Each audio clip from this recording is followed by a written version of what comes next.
Depressed, frustrated, sad, confused. You want answer.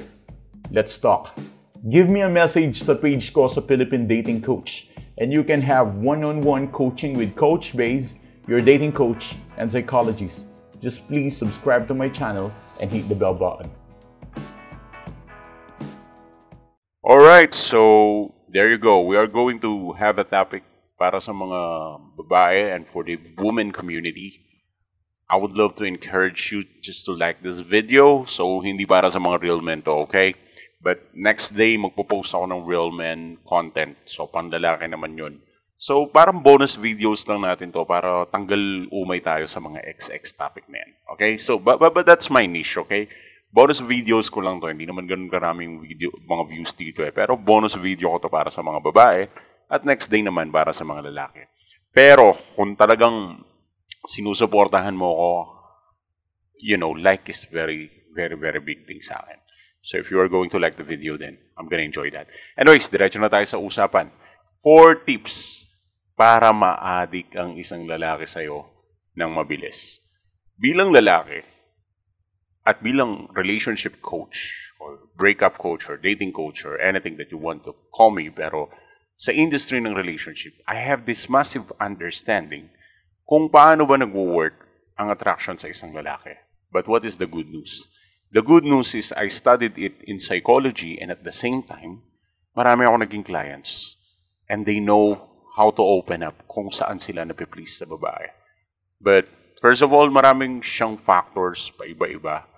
Depende sa lalaki. Pero most of the time, syempre, sabihin na natin na generally speaking, let's be real here.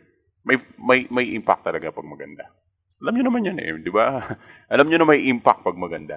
Pero, kahit mayroon siyang impact para pag maganda, hindi kasi siya pinaka-reason para ma-addict sa'yo ang lalaki. Dahil may chance na kahit gaano ka kaganda, eh hindi ka naman niya feel. So, kapag hindi ka feel ng isang lalaki, may chance din na wala kang thrill, parang ganun. And may mga lalaki na gusto nila talaga magkaroon ng thrill sa isang babae. So, here's my advice na tingin kong applicable sa lahat ng lalaki sa mundo. Even I, magagamit sa akin to at magagamit din to sa mga ibang lalaki. So, please, tandaan tong 4 na to dahil napaka-importante. Number 1, heat and cold game. Hindi kasi anytime pwede kang maging malamig lang na ikaw ang nagpapakipot at siya lahat ang naghahabol. It is not going to work every time. Dahil may mga times na parang yung lalaki, nafe-feel niya na parang nadidisrespect siya personally, na i-reach out ka ng i-reach out. Eh paano nga naman kasi kung type mo nga naman. Nga lang, ikaw yung masyadong pakipot.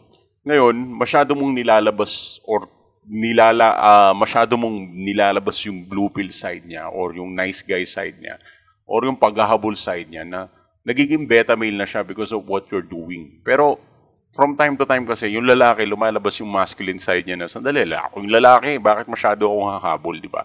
So, pwede naman ang cold game.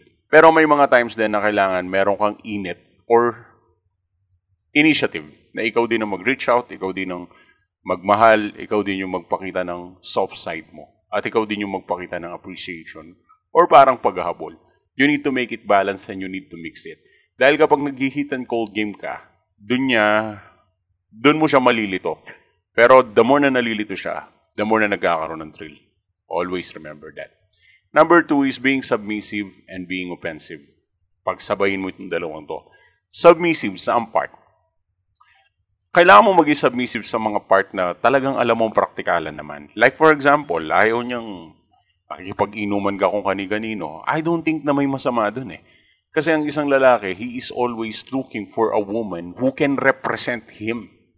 Right? Yung may haharap ka niya sa pamilya niya, may haharap ka niya sa Diyos, may haharap ka niya sa altar, may haharap ka niya sa mga kaibigan niya at masasabi niya na malinis na, oh, itong girlfriend ko, walang bisyo. Walang ganito, walang ganyan, hindi masyadong maliit mag-short, ganito maporma, hindi pa panty-panty, hindi pa bra-bra. At least man lang, meron siyang side na mapagmamalaki kanya. Kapag yun yung mga commands niya, it depends kasi, meron kasi mga lalaki na hindi naman ganun mag-command eh. So, depende yan sa relationship nyo. Pero you need to learn how to submit, especially kapag sobrang importante. Like for example, meron siyang plano, o ganito natin gagastusin yung income natin. Be submissive. Ano ang sinasabi kong offensive? Siguro ang tinutukoy kong offensive is from time to time you need to stand on your ground. Na kapag alam mong mali yung boyfriend or husband mo, then you need to tell him the truth. Meron kasing times na sa sobrang alpha male ng isang lalaki is nagiging delusional na siya. To the point na feeling niya siya lang ang tama at feeling niya siya lang yung may control. Pero may mga times na para siyang tanga. And maybe you are the right person to do that. You need to be offensively correct. Kailangan mo ma-offend siya from time to time. At kapag na-offend mo siya, doon niya marirealize yung importansya mo. Dahil from time to time, kapag mukha siyang tanga, ikaw yung nakakapag-correct sa kanya. Therefore, kailangan kanya. So, it is subconscious work. It will work subconsciously na dadaan sa subconscious mind niya na mafe-feel niya na he needs you. Number 3, productive and independent. So, unlike sa heat and cold game at submissive and offensive, walang contradiction dito. It is so simple, productive and independent. So, kahit woman ka, show some skills. Yung nakaka-proud. Like, kaya mong mag-generate ng pera kahit nasa bahay ka lang. Yung kaya mo pa rin maging independent, hindi ka masyadong umaasa sa kanya. Although nagiging feminine ka, pero productive and independent ka, look at the big picture. Nakaka-proud kapag ganyan yung girlfriend mo. Na from time to girlfriend, wife, or fiancé. Kapag ganyan yung girl mo sa life mo, as a man, we feel proud. Kapag yung babae is parang kaya niyang alagaan yung sarili niya. And she can be productive. Kahit alam namin na kailangan kami yung mag-take care sa kanila, may mga times na nakakamangha kapag alam nilang alagaan yung sarili nila. So that's so simple. Make your life as productive as you can. Huwag kang masyadong tamad. O alam ko, ang lalaki is provider, pero ang pagiging tamad is something like we are not really proud of. And independent as well, para alam din namin na kaya ka namin pagkatiwalaan sa mga situation at kaya mong tumayo sa sarili mong paa. Number 4, always stay in control. I know na ang woman nature is hindi talaga siya logical from time to time. Dahil ang isang babae ay napaka-emotional. Pero nandito na rin tayo, I want you to interrupt that kind of weakness of yours as a woman. Isa kasi sa kahinaan ng babae yung masyadong emotional. Weakness nyo yan eh. The more na nasa control ka, the more na mas better. The more na mas attractive at the more na mas kapanapanabik ka. So, para kasi sa amin, ang isang babaeng merong control sa kanyang emotion is really, really attractive. Angas nun, pre. Kapag ang isang babae, kaya niyang kontrolin ang emosyon niya, naaangasan kami, nagagwapuhan kami sa ganda niya. Parang ganun, okay? So, that's so simple. Just stay in control. Do not be so emotional. And marami pa ako maituturong techniques sa inyo, pero ang 4 na to, mabilis maa-addict ang lalaki sa'yo if you can apply it today. Pwede mo na siyang i-apply ngayon.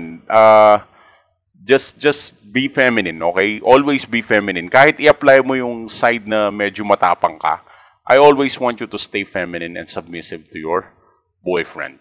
Okay? But as I've said, may times na magiging offensive ka, especially kung ikaw ang nasa tama. At heat and cold game, always remember the cold game. Kailangan nakikip mo na napapahabol mo ang isang lalaki. Anyways, if you still have a question, ilagay nyo dyan sa comment section or anything. Or one-on-one coaching, give us a message sa Philippine Dating Coach. Thanks for watching.